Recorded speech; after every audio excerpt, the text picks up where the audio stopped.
Welcome everyone to Impact Hub and to Impact Day. This is the 5th Impact Day we're doing. This is the first one of the year, and we're very excited because this day we're gonna dedicate a lot around this digital transformation and how we can get on board on the wave or make the best out of it. And a big thing for us is how can we still be human-centric with all the tools that we use, and to advance and to tackle the challenges that our societies are facing. Welcome to Impact Hub Stockholm. My name is Gabriela Rodriguez. I'm the CEO here. And just a brief, if you don't know a bit about Impact Hub and what we do, we're a global network. We have locations all over the world. We support social entrepreneurs and innovators all the way from idea to scale. If you want to know more about the work that we do, we're going to be here all day. Staff is going to be here. Our founder is here, Jesper Chelleros. So if you want to tap into us, have a coffee with us, we're glad to talk with you. But just a quick overview of the schedule today. So we're going to have this conversation with Mikus Losans. He is going to talk about MiniAccelerator. It's a program for non-coders. So it's going to be very interesting. So he's going to tell you more details on how to get on this wave and how it can be benefit for your business. And then we're going to have a conversation with Global Shapers 11 to 12 in this same spot. Then we are going to have some lunch with CISO, our partner organization that brings lunch boxes and supports community kitchens. And then a workshop with Mikus and a mingle event.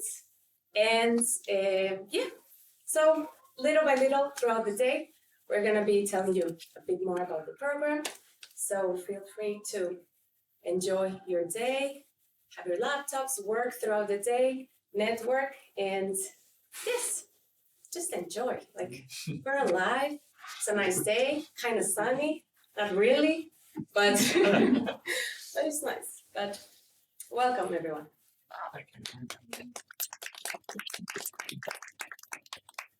Hello everybody, great to be here, and I'm very happy that you came to listen. Exactly as Gabriela told, right now this first part is for you to learn about like AI no-code tools to get inspired, and if you are inspired, then later today at 1 p.m. you will have possibility to come and try out your skills yourself. You have to come with a laptop at 1 o'clock, and you will be able to try out experiments, do something similar that I will demonstrate you today. And later in the evening, we're going to have a mingle time and also a pitch battle, wine pitch battle, where you will have 45 seconds to present your idea if you want and compete for the wine. So I think that this is going to be a very cool day, and I'm very happy that Impact Hub is organizing this day. But let's start with a question to you. What do you think? Where is the place with the most amount of ideas in the world? Kindergarten. Good idea. Okay. No, It's nice. Okay. The bathroom. It's bathroom. All right. The shower. Yeah. Actually, the place where the most amount of ideas are in the world is the graveyard, because there are so many people with great ideas in their heads, and like the future happens basically in people's minds, and there are people who get out their potential, come up with their ideas and put them into reality, making the world a better place. But most of the people just walk around and have their idea in their head, and they never realize it. And right now, the world has changed a lot. Changed because previously, when a person didn't have any coding skills, didn't have any didn't have any building skills to build the product, they were not able to do that because there was a high learning curve in order to learn coding and build stuff. But right now, there is no code revolution that's happening where people without coding skills are able to build products. And that's why there is much lower step towards your idea in your head and the reality. I would also like to learn a little bit more about you, why you are here. Maybe you can raise your hands. What was the reason why you came exactly to this first lecture? So did you come to most importantly to learn about AI no-code tools to improve your skills? All right. And who came here because you have a business idea and you want to realize it? All right. Maybe there are some other reasons that I didn't mention. Just curious. Curiosity is the thing that moves the world, right? And that makes people to explore and find things. And I hope that I will deliver on your curiosity today. Fulfill your curiosity about AI no-code tools. And I will tell you about this technology, what is it? Then I will give you a demonstration, one demonstration to build an app, and then I will give you another demonstration how to use artificial intelligence to build a solution. And in the end, I will also present a no-code MiniAccelerator, which is a 12-week program for people to learn no-code skills and build stuff. And in the end of the presentation, there's also going to be a list of top 20 no-code tools that you will be able to take. My name is Mikus. I'm Mikus Losans. I'm from Riga, Latvia. Came here today in the morning. We have like 3 flights per day, 2 to 3 flights per day. So we are very close, only 40 minutes away. So, and if you want to connect with me on LinkedIn, feel free to do that by scanning that QR code. And my background is that I'm an entrepreneur since 2008. I have had different kind of businesses. I started my entrepreneurship with building a board game for people when I was in school, for people to learn about entrepreneurship and to basically fall in love in this topic. Then I built a University of Latvia business incubator, worked there for 7 years. Also have had a startup called Cryptopolis, which was a crypto startup that we raised 150,000 euros investment, built it for 2 years, but we bankrupted. But since throughout these years, I found an interesting niche in 2016. We noticed that there is a strong need for specific business accelerator incubator programs that help people to start businesses in different niches. Because when you want to start a business, let's say to create a co-working space, Impact Hub, then there's specific knowledge you need to know. And if you would start from zero, then you would have much higher rate of failure. So that's why we created these mini accelerators. We don't have it yet, but hope in the future, like a mini accelerator for building co-working spaces would include everything that you need to build a co-working space. But we have mini accelerators on Etsy, on Amazon, on stock investing, and also right now on the no-code. The reason why we created this no-code mini accelerator is because no-code technology is growing super fast. Actually, there's prediction by Gartner that in 2 years there will be like more than 80% of solutions, digital solutions, will be built in connection with the no-code tools. And basically, no-code is like a visual programming where you can build stuff, build apps, build websites, visually moving things around that you don't need actual coding skills. And to give examples, then there are 4 types how we identify 4 types of no-code tools. There are app builders, for example. There is Software and Bubble.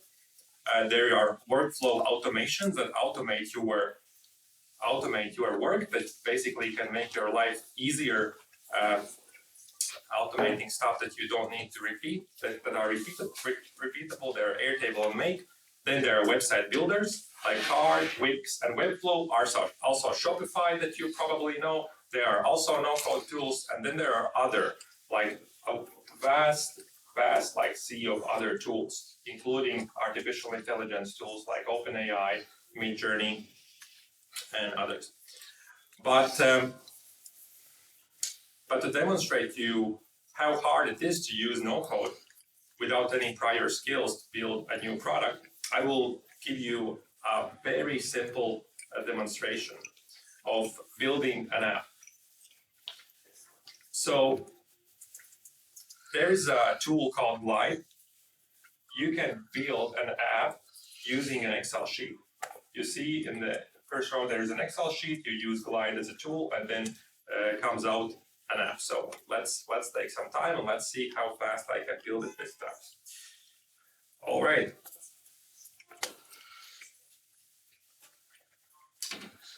So this is an Excel sheet of graduates of Etsy MiniAccelerator. So Etsy is an online store similar to Amazon, only for handicrafts. Yeah, and we have Etsy MiniAccelerator where people are learning how to start to sell their products on Etsy, and they're like graduates. And one of the last batches,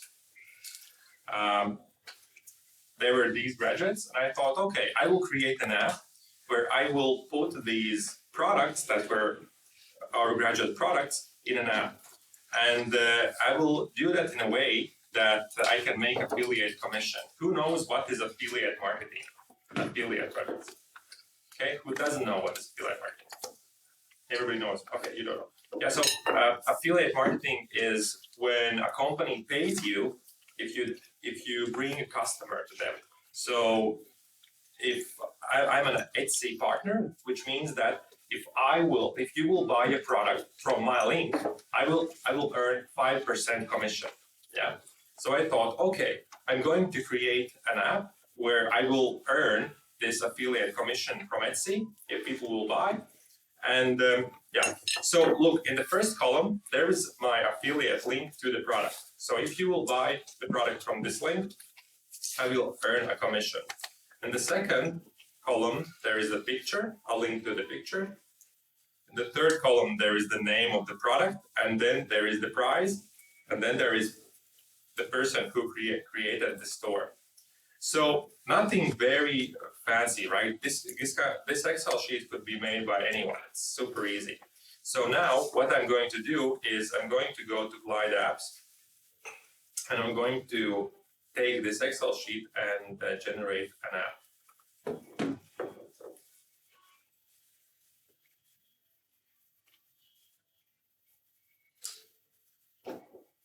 So let's create an, okay, let's see, store, go create an app, and then I will choose that I will connect with my Google Sheet that I just showed you.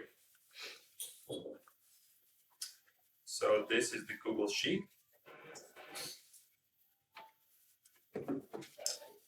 And voila, the app, the first version of the app is created, but I want to change it a bit. I want that it looks similar to a real store, so I would like to change it that it looks like this. Also, you see that there are no price, but usually in the shops you have price there. So I want to change. You see, there is the name of the product, and then there is the person who created the shop. People usually want to see.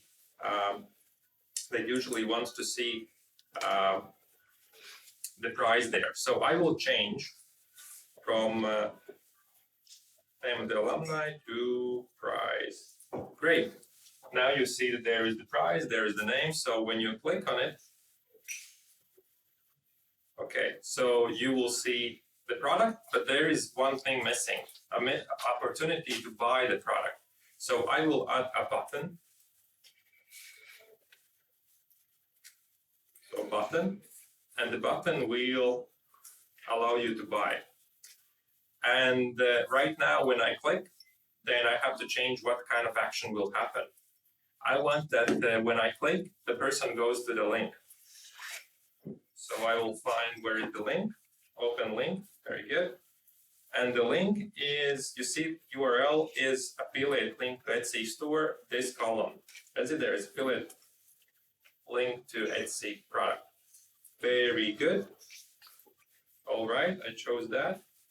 And now I will do some other small changes. Link, very good. I will change the privacy that everybody can access this app. You can sign in. Very good. So right now I'm publishing. And now you can scan the QR code, which will appear shortly. Great. Yeah. So you can scan the QR code and the app is ready. So 5.5 minutes, including the fact that I had to delete the previous project and I had to explain each step, right? This is just demonstration how you create a web application. But it's possible also to use another tool to take out the code and publish it on the App Store or Google Play. So basically, now you can go and choose the product that you like. I can also send this shop to my MiniAccelerator alumni that they can scroll through and look what kind of products have been made by other peers. And if they buy, I will earn 5% commission. So not bad, right? And this is like really changing the world, because previously people thought that, hey, you need to either go to a developer, pay 15 or 20,000 just to create a prototype. But right now there are no code tools, and this was the simplest way how you can create one. Of course, there are more sophisticated tools that wouldn't be possible to demonstrate in just a few minutes, but and to show you that you can also build more sophisticated and more advanced products. This is a company called Here. They have built the product on Bubble, which is one of the most advanced no-code tools, and they managed to reach more. Actually, right now, more than close to 10,000 active investors in little more than 2 years. They raised also in the beginning $7 million to launch the product, and right now they're very successful. The idea is that basically you can go and invest in Airbnb rentals. So in order to have your Airbnb rental in USA, in in Chile, in Stockholm or other places, you most probably will have to invest $500,000-$600,000. But they basically created a product where they buy the real estate and they allow their users, their investors, to buy part or buy stocks in their real estate, and they can also trade with that. So yeah, and they built this product completely on no-code tools. Another, yeah, basically it looks like this.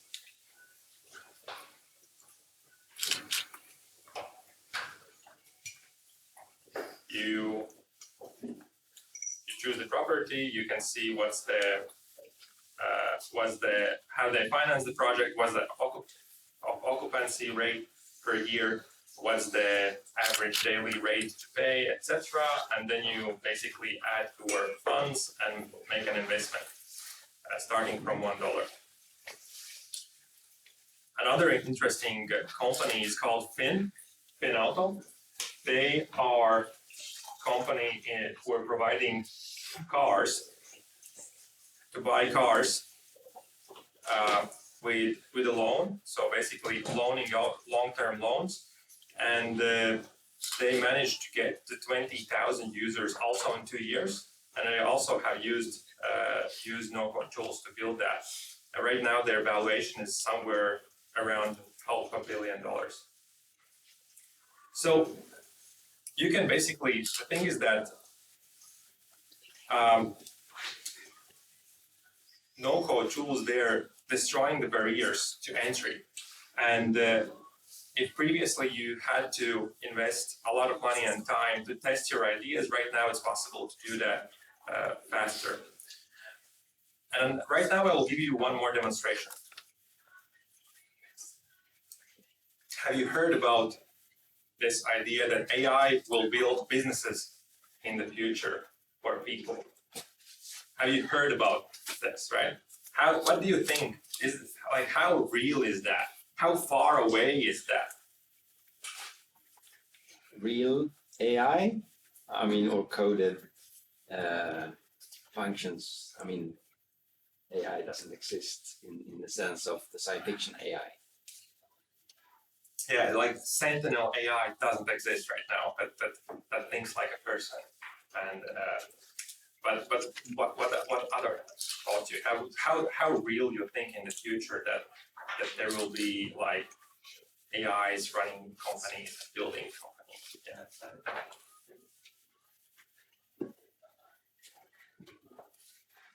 I think it's very real because right now you already have chat boxes where they use for customer services or questions and answers.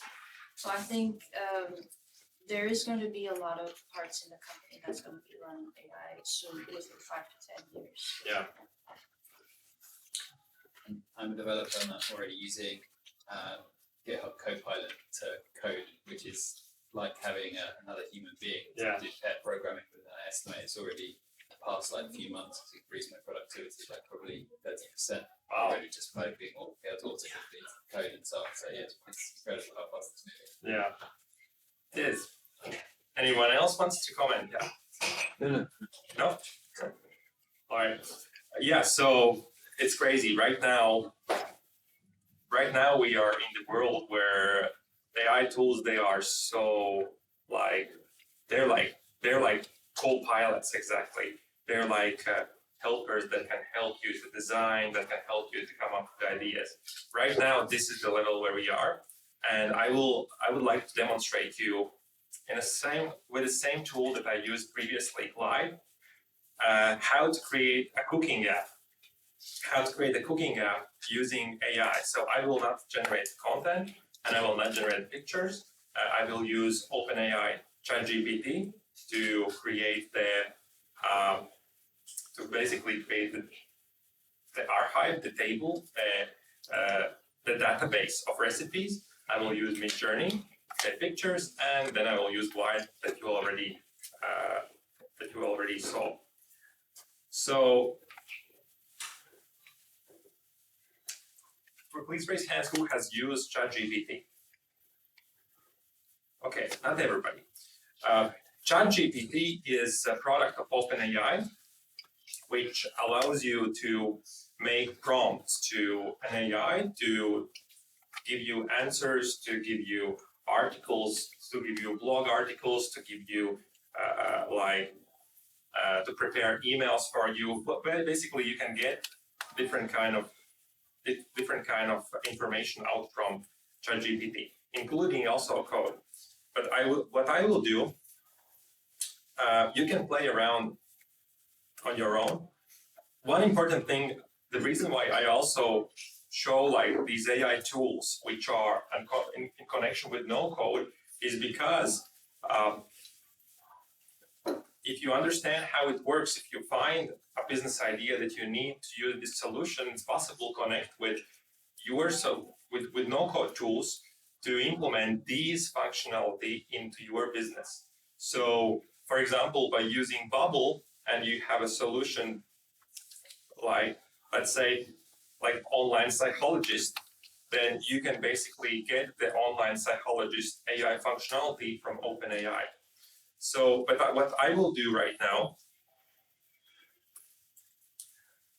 I have prepared a prompt.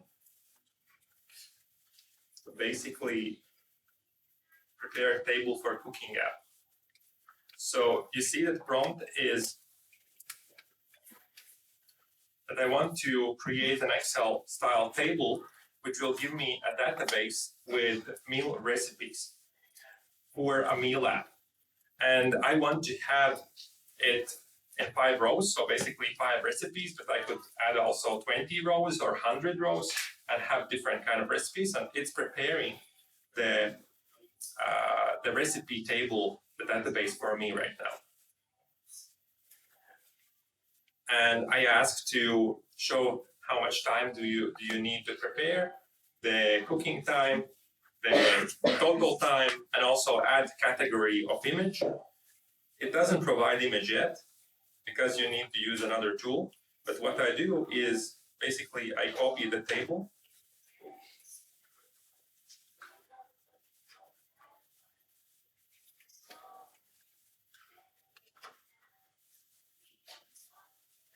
It's still writing. So basically what I have already done for time saving purposes, I have copied the table. Basically what I did is I just took the information from there and copied it here. I can just show you that it's real. Yeah, it's still writing. Okay, basically it's the same thing. I just copied the information here. There were one thing missing, which was the image. So in order to create a cooking app, you need an image, right? So you have few options what you can do. You can go to the retail store, buy the ingredients, cook it, and then you can ask a professional photographer or yourself to go and take photography of your great dish that you prepared. Another option would be that you would go to stock photos and look for exactly the same photos that you need. So let's say you would use Shutterstock, and you would basically go and look for, the first one was spaghetti bolognese, and you would basically search for spaghetti bolognese and look which one looks the best, right? But the thing is that these pictures would be used also by everybody else, and you don't own those pictures. Another option would be to use different AI tool, which is called Midjourney. Who knows what is Midjourney? All right. Some people know what is Midjourney. And the Midjourney is basically another AI tool where you can give a prompt and receive a picture of that prompt. And you can basically create whatever you want. You can see that here I created like a city view of Stockholm. Does it look real? Is there some kind of buildings from Stockholm? Yes. All right. And here? It's like Like, yeah, because I was asking to create it in that kind of way. Anyway, what I'm going to do is I'm going to give a prompt to create photos for my cooking app. So what I did, I just copied the first two rows. So you see in the ChatGPT, these are these. It does actually different. Yeah, chicken curry. Let's take this one. I just copy these 2 rows and I send it here, and I will add that it's photography.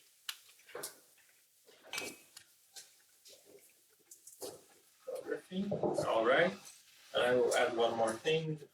I need to add this 3.4, which means that it should use the Midjourney version 4. So let's see what it's going to create.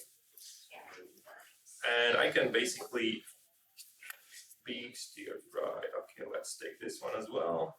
The same thing.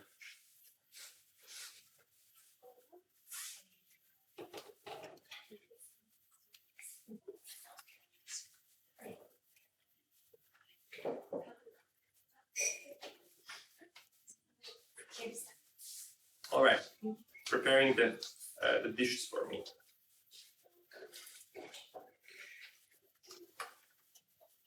And in Midjourney, they basically provide different kind of versions. If you want to change something, you have to change the prompt. When you find something that you like, you have to upscale that. The chicken curry photography, chicken with onions, garlic, ginger, tomatoes. Okay, so which one looks the best? What do you think? Like, who would vote for the first one? Who would vote for the second one? No, Only the first one. Yeah. first one. Yeah, first looks more similar. If you don't like it, then you can also create like different version by creating V1, or let's say if we choose the first one, then I will upscale the first picture. And here, this is the beef stir fry photography. So which one do you think looks more yummy? It's too early, but I think It's too early, that's right. Like the breakfast pictures. Yeah, that's like breakfast, exactly. We had to have like with eggs. Yeah, you know what? Let's see if we can do something like that.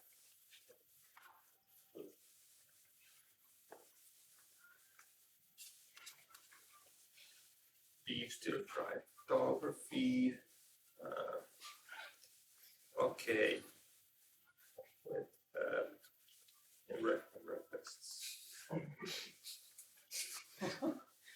Then let's add orange juice. Eggs.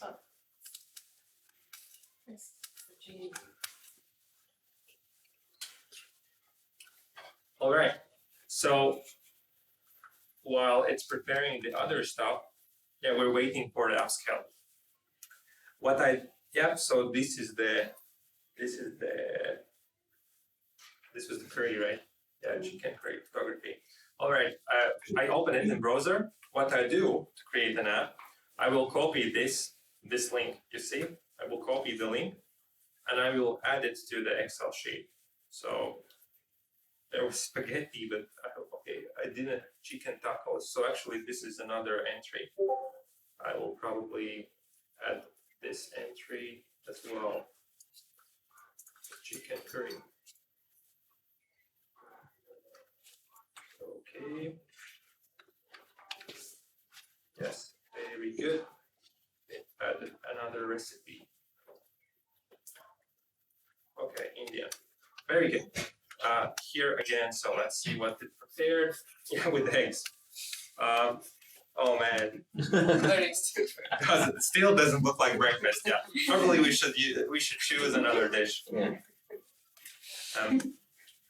Anyway, so what I do now is I use this Excel sheet that I prepared using AI, and I will create an app. A new app, the cooking app. New sheets. All right. AI meal recipes. Great. And it will prepare a cooking app in the same way as previously. It has like much more parts in this database, so it will be harder to make it good.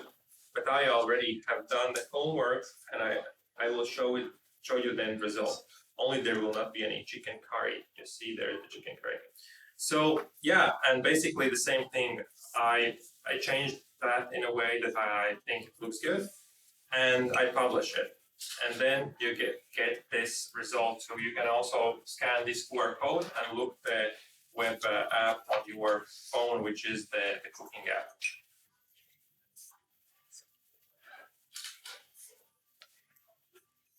Yeah, look.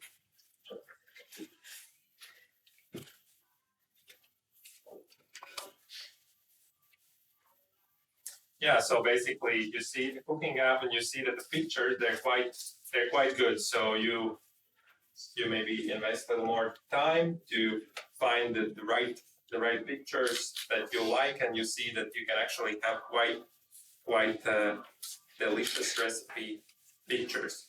And the cool part is that those pictures are owned by you, because if you're using like Midjourney paid plan, which is like 20 euros per month, then you have like 500 pictures that you can generate.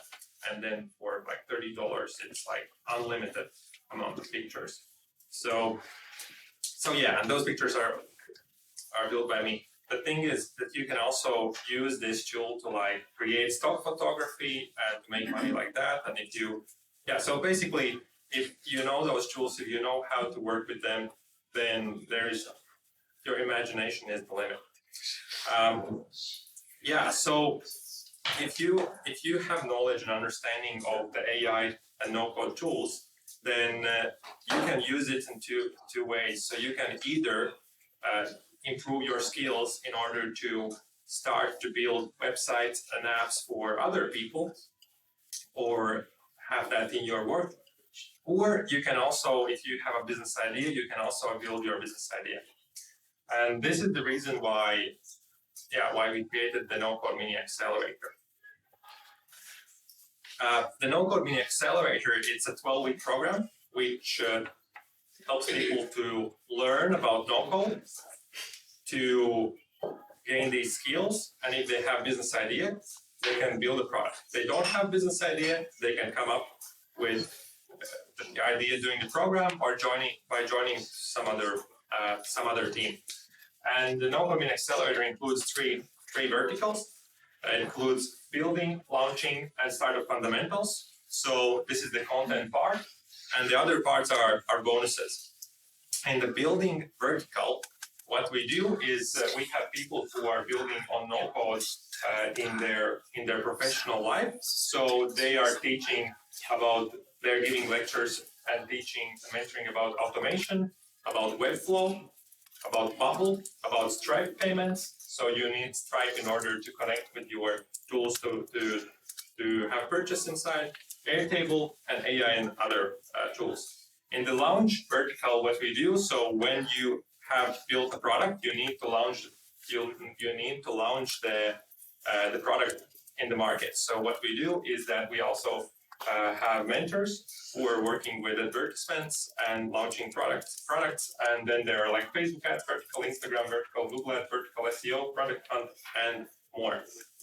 And the startup business fundamentals is like the business basics, which all of the business incubators and accelerators have, which is how to validate business ideas, so how to create a minimum viable product, what is that, what's the fastest way how you can build MVP with no-code tools, the legal side, and also we have like Baltic and Nordic Startup Support Program, like information lecture.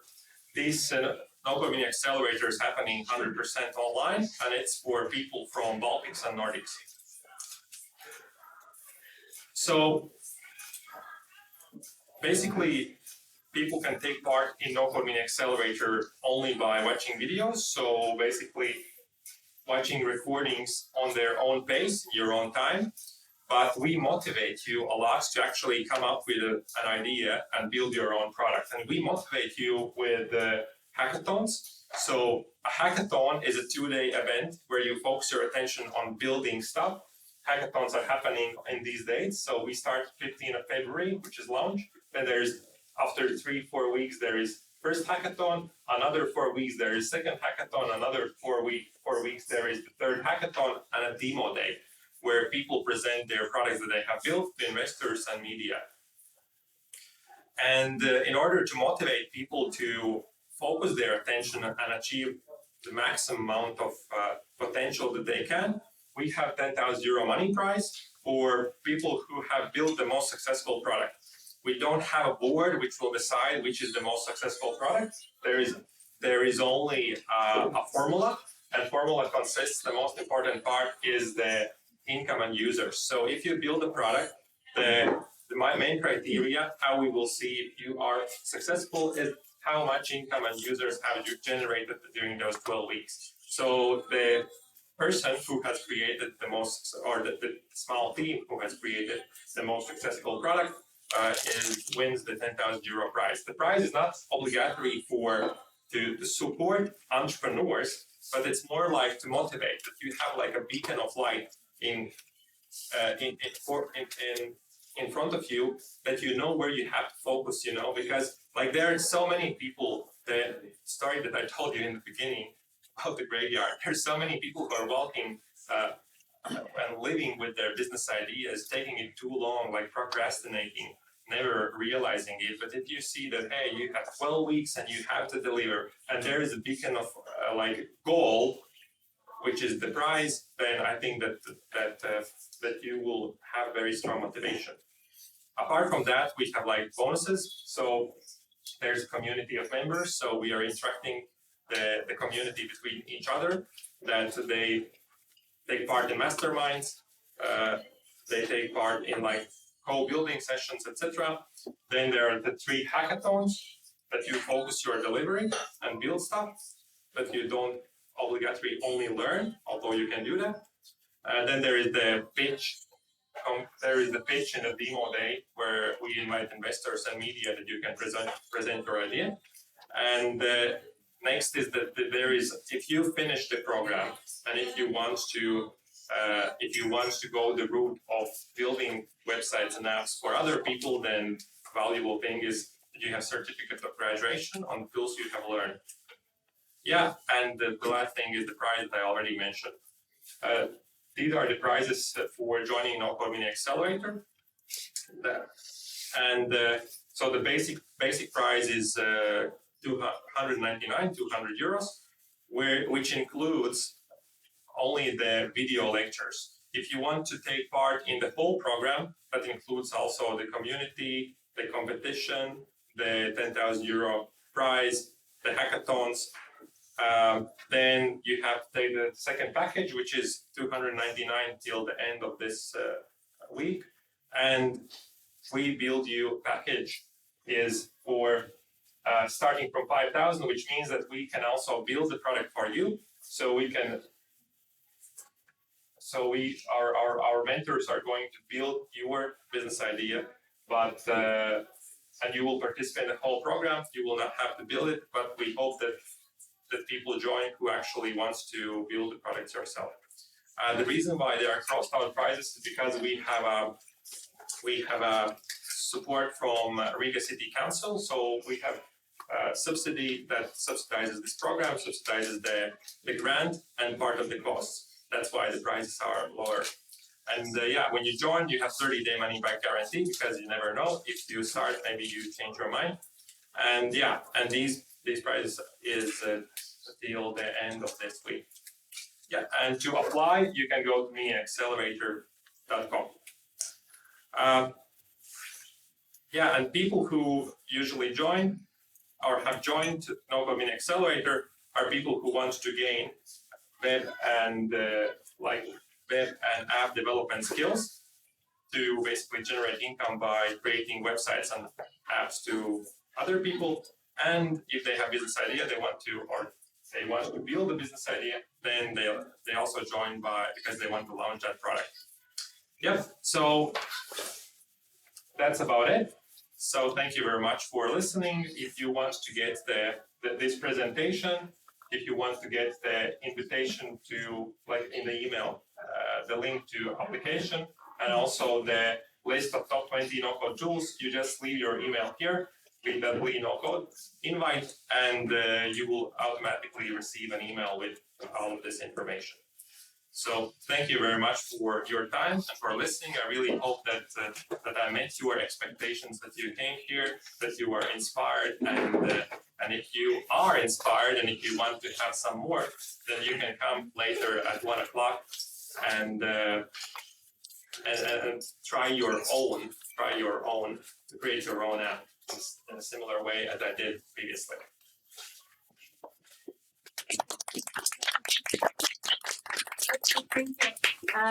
Yes, so at 1 o'clock, whoever wants to participate, what would they need? Yeah, so you come with a computer, with a laptop. So you will need a laptop. That's it. So where exactly it will happen? It's gonna be here in room collaboration, the big room that is right here. in the beginning.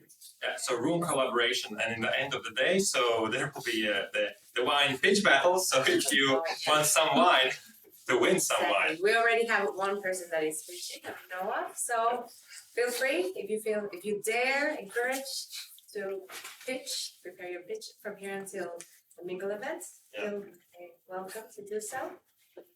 Thank you so much. Yeah, Yes. thank you very much. Great. So if you want to stretch your legs a little bit, have a little bit more coffee, juice, tea, or a little more breakfast before we take it away. We're gonna start around 5-10 more minutes at 11, I think, yes. Yeah. With the next presentation. It's gonna be by Global Chambers. It's part of the Impact Leadership series that they are now implementing during Impact Day. And the topic of today is gonna be about how can we do gaming for good. It's gonna be an interesting conversation as well. So we see you at 11, everyone here. Thank you. Thank you. Welcome everyone. Yeah, thank you The so floor much. to Oscar. So yeah, we're going to be using this tool called Mentimeter. So please go to menti.com and then use this code. So 37649160. And then you're gonna have to answer some questions. There's also a QR code. You can scan it straight from here. And it's gonna be a couple of questions. Right, so you still have the code up top if you didn't scan the QR code. So what's your name and what do you do? It's always interesting to see who's in the crowd, just as Gabriela said, and interesting to know, where you're coming from. There's going to be a couple of follow-up questions to this. Product owner, someone just listening here to me. Software engineer, all right, yeah. So quite relevant to today's topic, graphic designer, yeah. Business consulting, yeah. Awesome, great. Cool. Learning and development. Applications for nonprofits and a video game also. That's great. Great, so we have a quite mixed crowd here today. That's awesome. And what sector are you in? I think we kind of got that by the last question, but always interesting to know where you're coming from. Most people in private sector, yeah.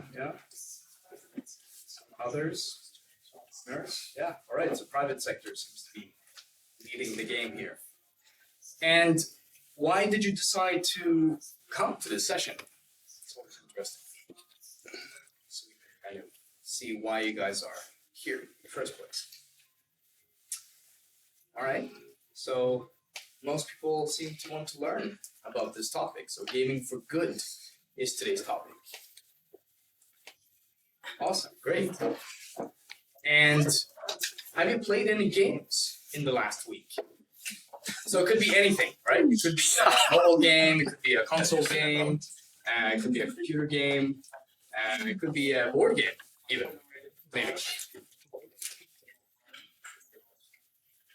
All right, so quite an even split still. I thought that most people were going to be yes, because there are so many games today and so many different ways of playing games.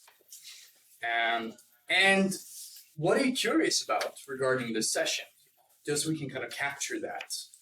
If there's something that you want us to maybe bring up or something that you're expecting from this conversation. Because this is a conversation. We're not here to tell you how things are. We're here to explore this topic together with you guys. So this is going to be an interactive dialogue where me and Fredrika are going to get started up here just to kind of get warmed up a little bit and talk a little bit about the topic. But then we're actually going to split up into smaller groups and we're going to discuss a little bit about this topic. So today's topic is how might we leverage the power of play in impact? So that is what we're going to be discussing later on after we have this conversation up here.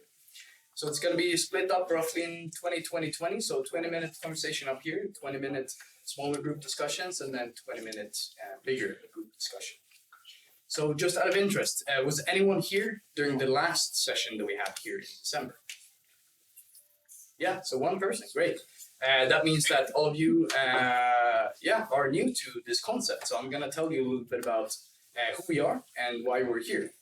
So my name is Oscar Malmviklund, and I'm the curator, or ordförande in Swedish, for Global Shapers and the Stockholm Hub. So Global Shapers is a grassroots organization that exists in lots of countries all around the world. We have about 500 hubs in 150 different countries, and we have thousands of youth trying to engage in shaping the society that we want and engaging in meaningful discussions about how do we create impact in society, both from an environmental and a social perspective. And here in the Stockholm Hub, there's a couple of things that we've done over the past few years. So this is one of the projects that we ran a couple of years ago called Om jag var du, or Skriveriet was the name of the project. And the result of the project was this book. So the project tried to capture the voice of youth in the suburbs here in Stockholm. So it was a writing challenge or writing competition where youth from the suburbs got the opportunity to send in their texts, novels, poems to this project. And some of these texts were then later published in the book. So you can actually go and buy this book in some of the bookstores here in Stockholm. Another project that we did quite recently is called the Food Waste Challenge, which is part of a bigger umbrella called Stockholm Food Lab. So this is a innovation competition trying to find early stage ideas or science or research battling food waste and giving those founders an opportunity to get a small sum of money to kind of take their idea and their innovation to the next level. And one of our most recent projects that we started is called Fondpeng. So Fondpeng is a collection of different grants and scholarships that you can apply for if you have some kind of disability. So if you have some kind of disability and might need some extra money to make it through, for example, your education, or if you want to travel the world and study at different universities and things like that, you could go in and apply for different kinds of grants and scholarships. And this platform helps you to find these scholarships and helps you to actually write these grant applications and proposals. So those are just some of the examples of things that we do in Global Shapers. This is an event series that we started together with Impact Hub. So we're going to be doing this as a recurring segment once a month at Impact Day. And it's going to be different topics every time. We're going to invite different kinds of impact leaders from different industries to talk about what they do and how they work with impact within their respective industry. So with that, I want to take the opportunity to introduce our guest. And I have to read from my intro here because there's so many things to mention. So our guest here today is Fredrika Westman, who is currently working as a senior manager for social impact at Mojang, the game studio behind Minecraft. Just a show of hands, how many of you know about Minecraft? So pretty much everyone. Awesome. The viral success played by millions of people worldwide, obviously. And Fredrika has background in international relations, political science, having studied at the University of St. Andrews and Lund University. And between 2018 and 2021, Fredrika worked at Norrsken Foundation, taking on active leadership roles and spearheading growth, Norrsken's expansion into Africa, strategic partnerships, and eventually as the lead for Norrsken Impact Accelerator in 2021. And Fredrika is an ambitious and internationally experienced leader who manages and coordinates teams with heart, enthusiasm, and fearlessness. Listed as Future Female Leader in 2020 and Most Potential Under 35 in Sweden by the talent network Nova in 2022. Her passion is to always look for the best way to make a positive impact in the world. Welcome, Fredrika. Thank you. That's a lot of things. When I read this, I'm like, how old is this person? It seems like they've lived 3 lifetimes having done all of this. That's amazing. And So one of the things that we want to start with is the wheel of tough questions. So this is kind of like a game show part of this discussion. And Frederica hasn't had any opportunity to prepare for any of these, so we're going to see what we end up discussing here. So this is just to kind of get us started and get you into the hot seat. All right, so what's the meaning of life? Wow. It's easy by live 3 lifetimes, I really do.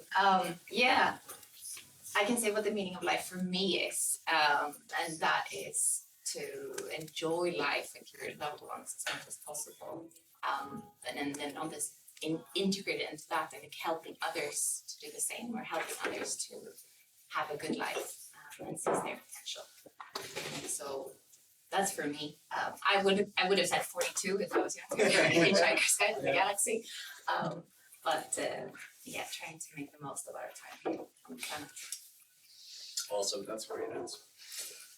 So let's get into it. Tell us a bit about yourself. Who are you, and what's your background? Well, you already had an encompassing share there. Goes against the Swedish jantelag, like just tough listening to that. But in short, I've lived here and there in the world. Grew up in lots of different countries, and just since a very young age felt very passionate about using everything that I was blessed with to try to make a better life for other people that weren't as privileged or blessed. And that's been kind of the red thread throughout my life. I'm still on the search for what does that mean in day-to-day life. It's brought me to unexpected places.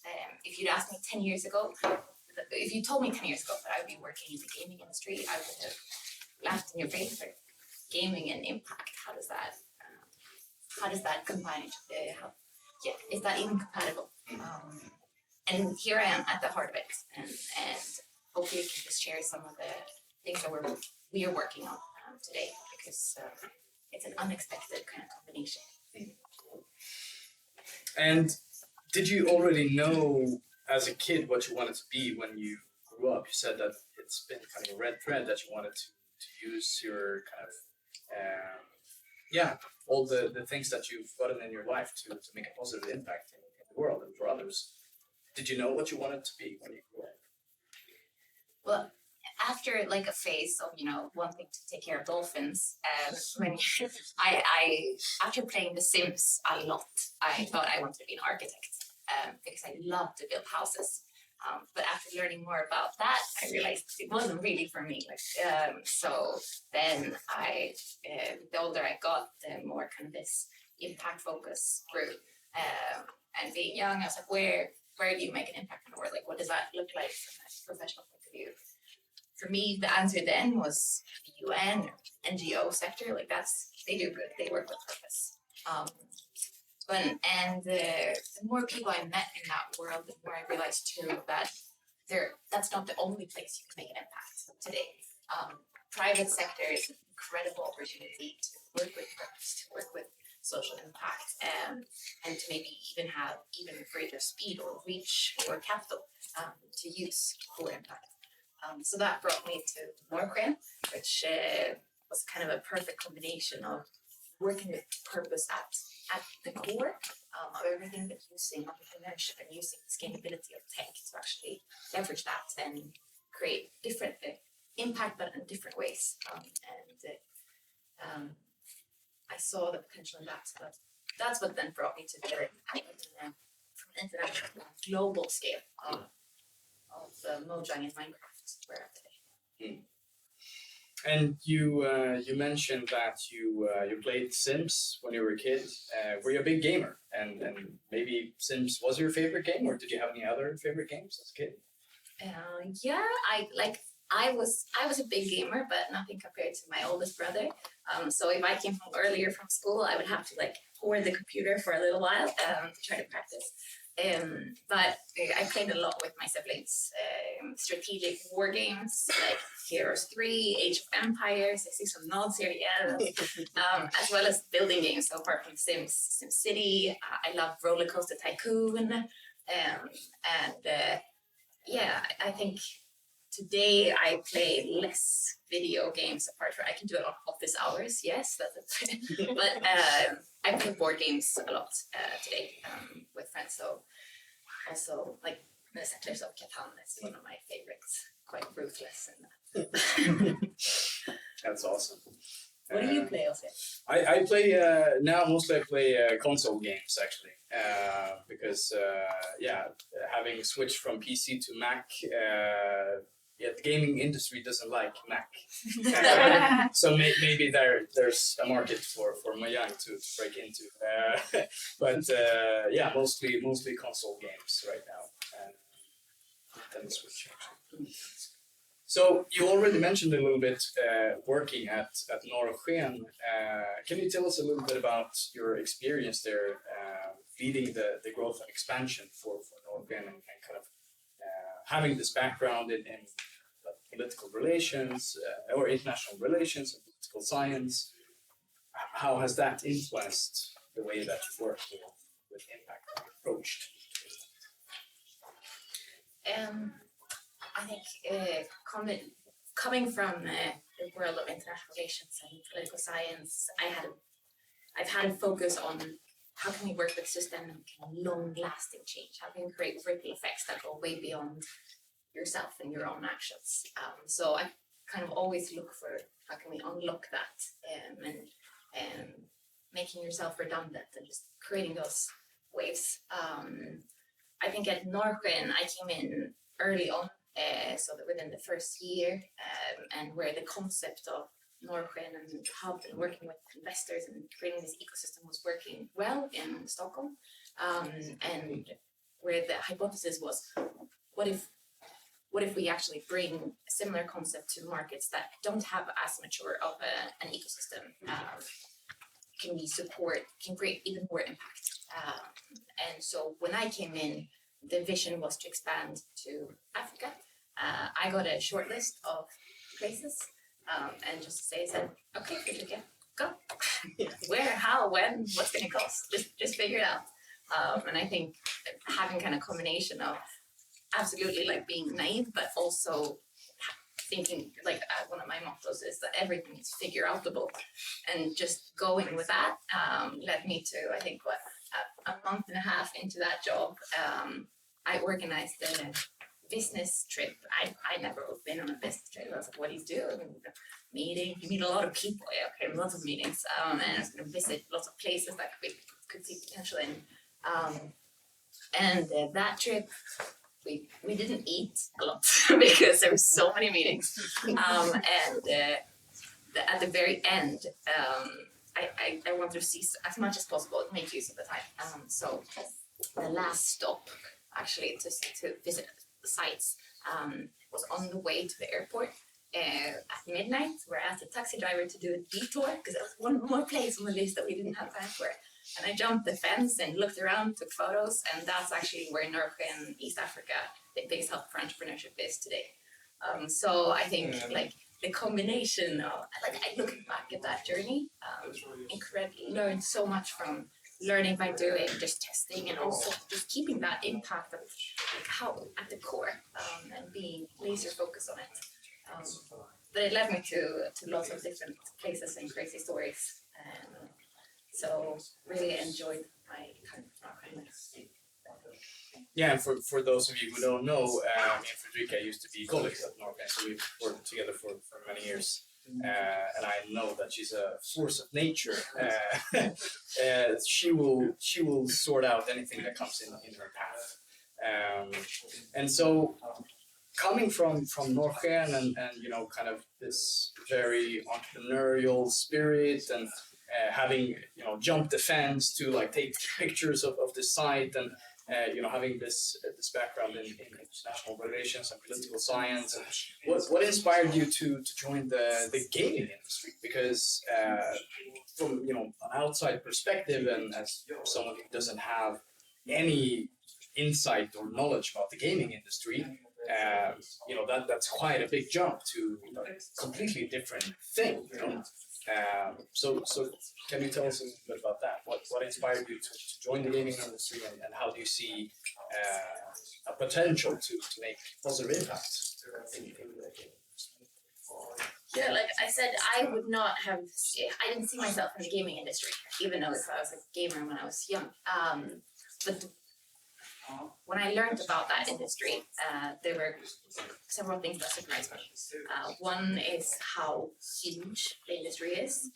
Revenue-wise, it makes more money than the movie and music industry combined. 3 billion gamers in the world. And just the demographics, it's not just kids that play, which may be an assumption. So if you look at the US, 40% of gamers are between 18 and 34. 7% are over 65. So it's not just kids, and it's a huge industry, which means, and it's just growing. Next year, the estimation is going to be 3.3 billion gamers. So it's just a massive industry. So the reach is there. And what if you can plant impact in the middle of that, even if it's a little bit of impact? So I think for me, it's like, okay, this is growing. I want to be part of this journey, and how can we use this as a force for good? Mojang and Minecraft, where I work, is the biggest video game in the world. So out of those 3 billion, 500 million play Minecraft in every single country of the world, including the Vatican and Antarctica. So imagine them folks sitting there. So that means, so with that game platform, we reach 7% of the world's population. Every second 10-year-old in North America. What do we want them to think about? What do we want to plant in their minds? I myself can argue sometimes, like, okay, but I work with a video game, like, is this actually making a positive impact in the world? Because there are a lot of negative impact too with games. But I think if we can kind of look at see what are the net positives that we can create, inspiring change, working with education, working with climate change, where we're working with Minecraft, like how can we work empowering our players with this? It's just it has massive potential. So I think that's the potential for impact is kind of the short summary of that long answer. Yeah, and I mean, it's super interesting, and we met yesterday to talk through a bit of the questions, and I mentioned this book that I'm reading right now called Doing Good Better by Will McCaskill, one of the founders of Effective Altruism. And one of the things he talks about when we evaluate impact and the impact of activities that we do is that a lot of people forget to look at the kind of alternative cost, or the alternative that would happen if you don't do something. And so we briefly talked a little bit about this, and the fact that in gaming industry, and especially being such a massive company like Mojang, and reaching so many different people, being able to kind of nudge 7% of the world's population, even just a tiny bit, is going to have a massive impact going forward. And can you talk a little bit about your experience at Mojang now, and the initiatives that you're driving within social impact? Yeah. What do you guys do? Yeah, to be more kind of concrete, or what does that actually mean? Like, this is the actual impact. I imagine many of you, like, kids or someone that, okay, just screen time, they're in front of the computer and all that. But like, how can we make sure that that time is well spent? Mojang's company mission, is build a better world through the power of play. And we work with 3 focus areas: education, equity, and sustainability. And essentially, when Mojang was founded 14 years ago, I think none of that was on the radar at all for the founders. It's like, you just want to make a game that's fun, just enjoyable. But a lot of the ideas of how to work with the game to create positive impact has come from the community, from people being creative in applying the product, the game, in different ways. I imagine as an entrepreneur, like, you look at your customers and okay, they use our product for a completely different thing than we planned, but it works great. And one of those examples is education. So 7 years ago, a teacher started bringing in Minecraft in the classroom as a way to engage the kids. Look at, okay, how can you, it works fantastic for teaching coding, STEM, as well as, you know, like if you're learning about the Roman Empire, you can build Rome in Minecraft and walk around in it and actually like make it much more interactive. Work with 21st century skills like creativity, collaboration, having the students also guide the education. So kind of that was an idea from a teacher, something that we as a company could amplify and create a product for it that has now grown hugely because it works. So Minecraft education is now available in 115 countries and reaching 35 million students and teachers, and countries like Canada and Australia having it made it part of their Minecraft, part of their national educational curriculum. So that's unexpected to me, but it's and what we can do is to build on those ideas from the community and amplify them and make, you know, keep that momentum. So one of the things we've done is to collaborate with last year Nobel Peace Center, so Nobelstiftelsen, to bring in Nobel Peace laureates into the game. So you can walk in the footsteps of Dalai Lama or Malala and follow their journey and learn how to be a more active global citizen. How can you live at peace with others? Amazingly successful, and what we can do is not only make it available in schools, but actually bring it to this wider community. That, you know, okay, people want to play Minecraft. Okay, what can you learn? What kind of learning can we sneak in there at the same time? But you're actually doing it mostly for fun. So those kind of projects we can do much more of, where we are using this fantastic, huge platform to do good and to build a better world. And something that you mentioned yesterday, which surprised me, was how many people are just watching other people play games. Yeah. And they're kind of part of the community, but they are not themselves playing the games. Yeah. And that's maybe something that, you know, or at least I didn't know kind of that it was such a big community that is kind of in the vicinity of the game, sort of speaking.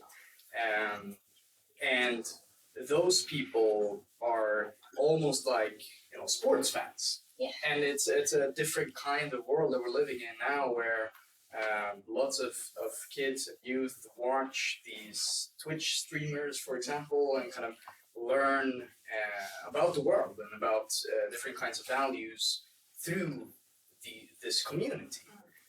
And so that's something that you mentioned that made me react a little bit. And so can you share your thoughts about how you think that the gaming community can be empowered to create a positive impact, and how Mojang is contributing to that effort?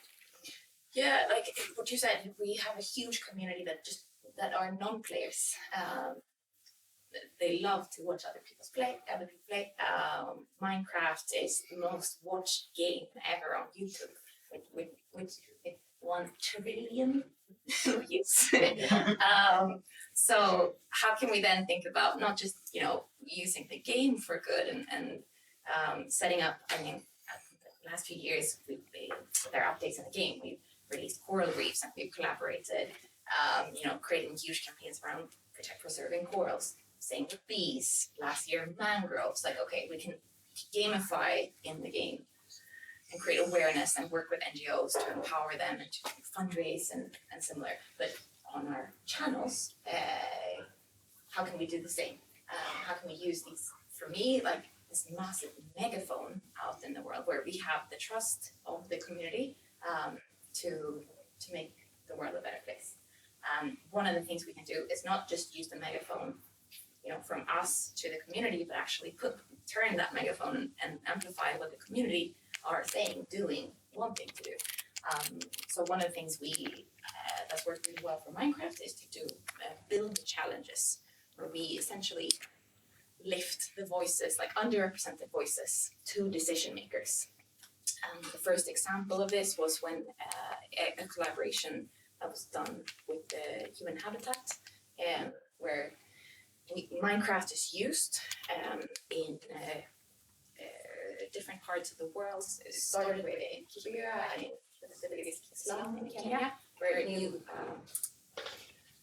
space was going to be renovated, kind of like a redesign, where the population was invited to share their ideas, visualize them in Minecraft, and present them to the decision makers. But then that didn't happen. That has been done, but that's a project that's been replicated and done in, again, 115 countries or so by UN Habitat, where we also have done similar kind of challenges, similar opportunities, and with Minecraft education, so doing it in schools. In Stockholm this summer, we did a project with the city of Stockholm and invited all schools to participate and show how would you like your future city to be? Because ultimately, they're going to be the ones growing up in the city. They should have a say. They should be part of the discussion. And for me, a very powerful moment was when Selma, 9 years old, was standing in front of the whole leadership of Stockholm City, presenting a climate neutral Stockholm and ideas that actually they said we could integrate these right away. And I'm like, what kind of decisions does Selma normally have a say in?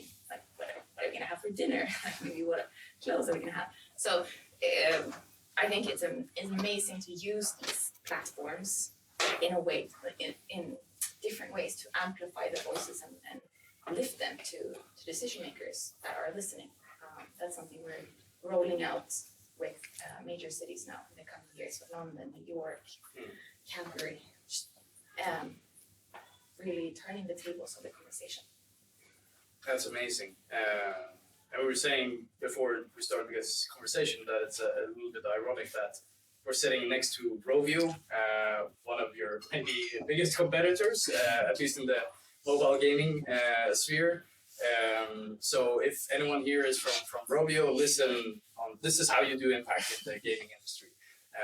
And that's something that we talked about yesterday as well, that one impact that Young can also do is that people look at what you guys do and follow, because you're such a big player in the industry. So by leading with good examples, you can teach how others can kind of follow suit and then learn from that. So final question before we want to hear a little bit about what you guys think about this. What advice would you give to individuals and organizations who maybe want to use gaming or fun or play to create a positive impact? Tough question. Yes, fun and joy is a really powerful force. It works really efficiently compared to shaming and blaming. We see it with education. Like, people learn a lot, but they don't do it because they're first and foremost trying to learn. They do it because it's just so fun. So I think that, like, as an example, Minecraft education would never have been as successful if we developed an educational tool that every now and then was fun. We have fun at the core, and then we have education integrated in all of it. Then it works. So I think, it's easy to say when we're a gaming platform that people come to just for fun, but it's an underrated leverage that you can use into your products. So think about how you can use that. And I think the second, learning just from Minecraft and Mojang, from my perspective, is how much value there is to listen to your customers. If you look at what your customers are doing with the product and see how can we amplify and build on that. Really trying to be humble about your ideas will not be probably they're definitely not the only ideas, and they're not necessarily the best ideas. So how can you be open for stay open and humble for that, and really building on how your customers' way of engaging with what you do. All right. Thank you so much, Fredrika, for this amazing conversation. Please help me in giving Fredrika a warm applause.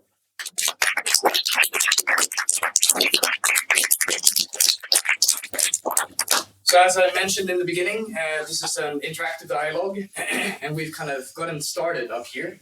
But now we want to engage you in this discussion and hear a little bit about what you guys are thinking about this. So for the first part, we're gonna split up into smaller groups. So turn to the people around you, maybe turn the chair around. So groups of maybe 3, 4 people, depending on how many we are. And the topic of discussion is how might we leverage the power of play in impact? So just what you were talking about. How can we make it fun to do good? And how can we use that as as an incentive to engage more people in social and environmental impact? All right. So break up for discussions, and then I'm gonna let you know, and then we're gonna gather back in. Thank you so much.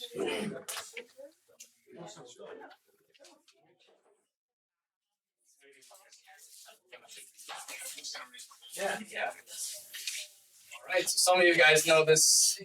I learned this from Hyper Ivan. Yeah, and it comes from the Girl Scouts in the US. So if there's a bunch of small girls that are walking in, the group leaders, they will do this, and then if you see this, you raise your hand. It's a good way to get something.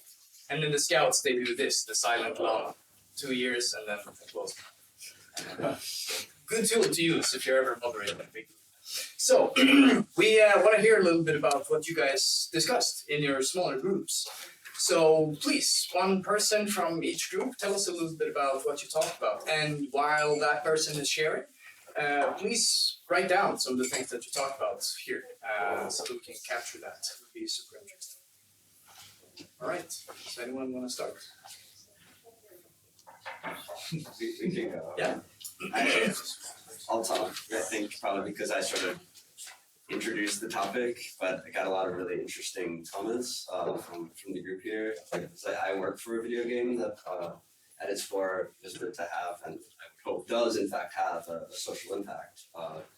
And we talked about how the idea was created about 11 years ago and whether it's still relevant because it was created at a time to serve a certain purpose in the world has kind of, in a lot of great ways, evolved past that purpose being, it's still relevant, but the relevance is a little altered. So we talked about that, and that the relevance of games about empowering girls, which is a great thing, but in general, from seen as more of a spectrum across society, that might seem limited in a way that didn't sound as limited 11 years ago. So yeah, they had a lot of interesting perspectives about that, but it is kind of an interesting question, I think, at its core of like games, because you were starting to talk about like shooter games versus like this sort of peaceful open world game, and like the fundamental experience of a game impacts, I think, our psychology too, like because a nicer game maybe has a nicer community arguably, whereas a more violent game could lead to like I don't know, people that are more predisposed to being interested in violence and engaging in simulated violence. So I mean, we obviously didn't solve the problem, but that's what we were starting to talk about, and that was just my takeaway. I don't want to speak for everybody. Okay. Super interesting. Yeah.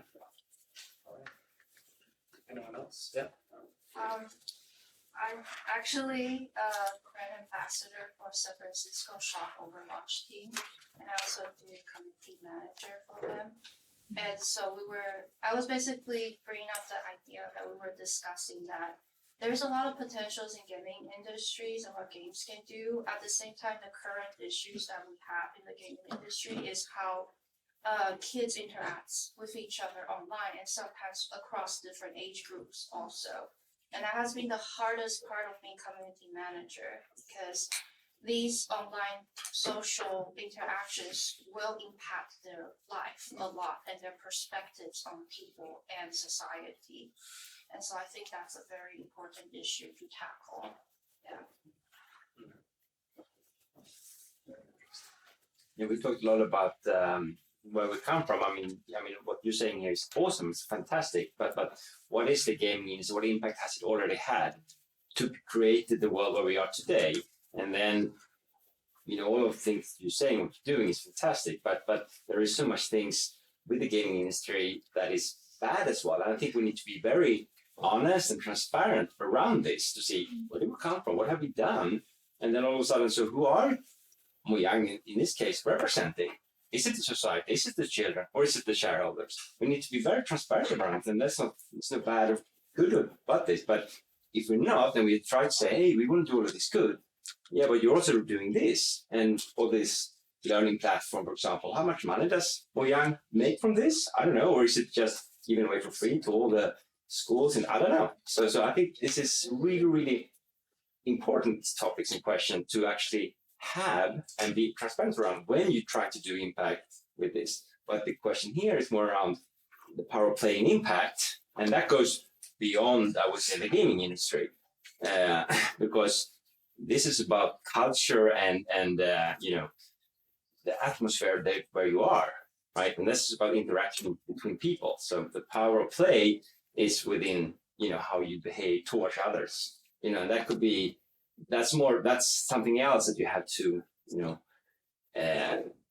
build on. And that starts to talk about kids from very early age, you know, when you go to kindergarten, right? That's where you start leveraging on that power of play that they can bring with them to schools, etc. But that's, you know, much more difficult than, you know, tweaking a game, I would say. Over here. Yeah, well, I would like to share something. We were talking about like the impact that gaming can have in building or growing a community. And personally, I share my experience. I lead a book club in my back home. I live in Colombia, and we used to use gaming. Well, it was small gaming, like multiple choice mini quizzes for the book club, and I know a lot of it helped us like engage the community very much. And of course we had like prizes, and we had like it was really fun. It was really interactive, and also of course you learned a lot. So yeah, I feel like it helped us grow the community a lot. And every time we had a game or something, more people would come, you know, every time. And it was during the pandemic. And a lot of people would join even more because of that, because it was a difficult situation, of course. And I know it helped also with like mental health care and in an emotional way. So yeah, I share that with them. That's great. Yeah. So I love the gamification aspect, but it's so correlated to dopamine kicks. Of my understanding, like in China, there are some limitations on how much time you can spend on gaming. How should that be regulated in the Western world? Yeah, very interesting. Very interesting. Yeah, and we talked about this a little bit yesterday as well. The fact that there are obviously a lot of problems in the gaming industry, and then, you know, games that are deliberately trying to create very addictive mechanics in the games, focusing on children, especially. Sure. Yeah, and you know, in the end, kind of lining the pockets of the shareholders. But as I mentioned before we started this conversation, I really like to kind of think about what would be the alternative, right? And so I have personal experience where during my studies at Hyper Island, I went to work for 3 months at Puff, which is a gaming slot company that does the slot machines on the boats between Stockholm and Åland. And I remember that we had a lot of discussions about this, and a lot of my other classmates were a little bit hesitant to work with this client, knowing that this was the gaming industry and maybe kind of the negative side, especially the negative side of the gaming industry. That is trying to get people to spend their money. But we said that, you know, and they kind of their mentality at Puff is that someone will do it anyway. Someone is going to set up a similar company anyway, and they might not have, you know, the same intentions as we do. And obviously, you could argue, whether or not that's a good or bad thing. But their intention was that we're gonna try to be a better gaming company than maybe some of their competitors, and we're gonna try to use the excess capital that we get to make social impact on Åland, and we're gonna try to set restrictions on how much you can play and try to kind of change the gaming behavior so people don't get addicted. And that's one idea within effective altruism as well, that what is the alternative cost? Like if you didn't do this, what would happen otherwise? It's not just about the direct impact that we do. And I think that's really interesting to kind of look at, okay, so if we are in the gaming industry, how can we be role models for others, and how can we do things a little bit differently? Because the alternative is that we don't do things differently, and then we might cause even more harm. But that's just my personal experience. All right, I think we're getting close to our time here. Yeah, sorry, yeah, sure. I just wonder if I can add two small observations. Yeah. I don't know anything about gaming. I've seen my son sometimes playing, shooting each other or whatever. But one observation from my own life, when we were out playing, we were going to the construction sites where they build new houses, and took some leftover, not furniture, but wood and nails as well. And we had a hammer from some family, and we made our houses. And no one would ever think that it would be too long. It was only that mother and father called for dinner, then we could go in. That is one observation. The other one is that I've been out working in the countryside, long away from Stockholm, where they have schools where not so many pupils. So they have to not separate. They have to take 3 courses, different courses at the same room, working with kids from 1 class, 2nd class, and 3rd class. And I haven't been in there myself, but I've heard that they have very good results of that. People know how to interact, they learn it very well in real life. Just small observations, I just want to add that, but thank you. Very interesting, thank you so much. Can I add a final point? Like, given that the gaming sector is conditioned towards these dopamine kicks and utilizing them, what if you can utilize that towards good things? As an example, healthcare started to use so much gamification. I know when I was doing physiotherapy, how boring were those repetitive things. But adding games to that made me do them much more, those exercises, and actually had a positive impact on my health. Similarly, I have this toothbrush that had Bluetooth and connects to an app. And when I use it, I can kind of make sure that I cover every tooth in and out. I brush on average 30 seconds longer when I use it. So it's not to say that that's too simple of a solution to apply, of course, to the whole gaming industry. But I love the thinking of that. Like, how can we utilize that for good instead of the alternative, and just find more and more of those. Yeah, Nike is doing a good job. Yeah. Neuroscience is interesting. Exactly. All right, I think our time is up. Thank you so much, everyone, for joining this discussion. Thank you.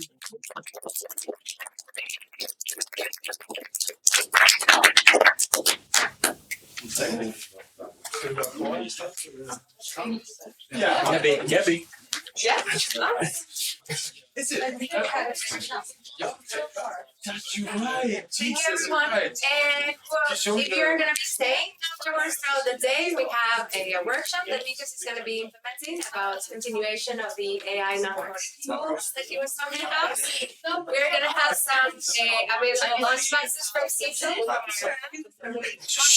organization, and yes, feel free to stick around, work a little bit, your thing, stuff, meet, talk, connect, network. And let us know if you have any questions about anything about impact, about ownership first, about volumes, or and